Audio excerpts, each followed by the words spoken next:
Oh, Steve Arts 89. Well, the Northman is getting a lot of attention.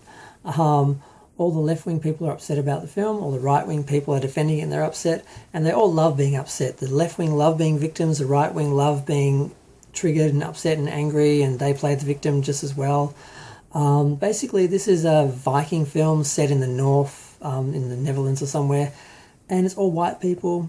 It's all stereotypical toxic masculine, brutality, all this sort of stuff.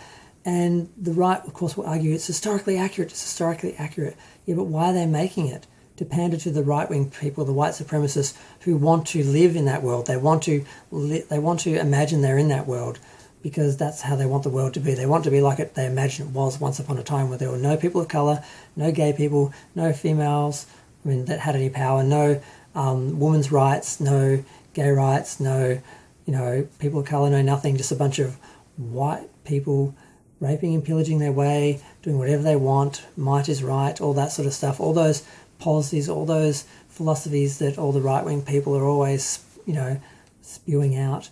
That's what that's what it all goes back to, this sort of return to, the past, which is what they want. So it's kind of like Lord of the Rings as well. I kind of sort of realised that with that. Like people keep saying, oh, it's historically accurate, and he was trying to maintain this culture that was being, destroyed by all this diversity. And I'm like, well, that's white supremacy. That's him saying, I want things to stay as they were in the past, and we can't have coloured people in this because it has to be all about white people and maintaining that white supremacy and that image of, white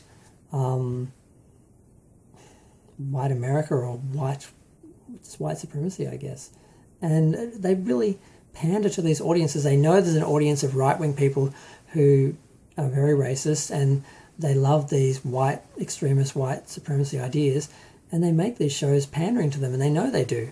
And that's sort of the way TV is at the moment. You can't do a middle-of-the-road film or TV series anymore, because if you don't pander to one side or the other, you offend the other. So you can't win. You can only ever get half of the audience.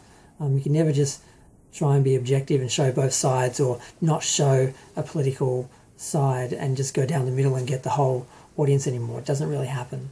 So yeah, I find it funny and kind of disturbing that the studio has managed to make a white supremacy film, a period piece, to cater and play to and attract all these white supremacists who wish that, today, was like it was then. They could go back and restore time and go back in time and make, the world white again. That's what they'd like to do. And that's what these things pander to, that fantasy and that dream. And this is really disturbing and sad. They really shouldn't be doing it. Everything should be diverse. There shouldn't be any all white stuff. There should be plenty of all black stuff, all Asian stuff, because they've been underrepresented. But all the white stuff, all the white people in the media, we've had plenty of it. We don't need to ever see an all-white cast again in a show.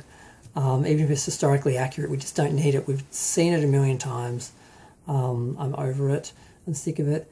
And it's never done for pure historical reasons. It's always done to pander to the people who, wish that, the old days, the good old days would come back.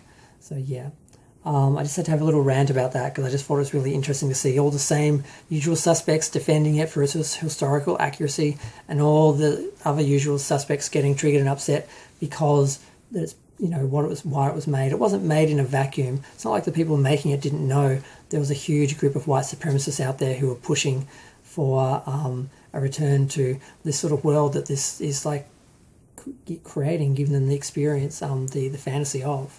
So yeah, I don't have anything else to say. Feel free to share, like, comment, subscribe. Let me know what you think. And no, I haven't seen the film. I probably won't see it. I'm not that interested in Vikings and barbarism from the past, and not even Conan and stuff like that. I'm not really that interested in it because I like to look to the future and, evolution and being an evolved race and evolved people. I don't look back at the past and fantasize about it because I know where I was in the past. In the past, I was probably killed because of being gay. So no, I look to the future where I have a future. There was no past for me. So yeah, I'm going to go. I think I already said this. Feel free to share, like, comment, subscribe. Let me know what you think.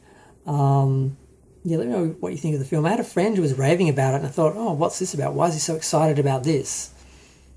You know, so now I know. Thanks. Bye.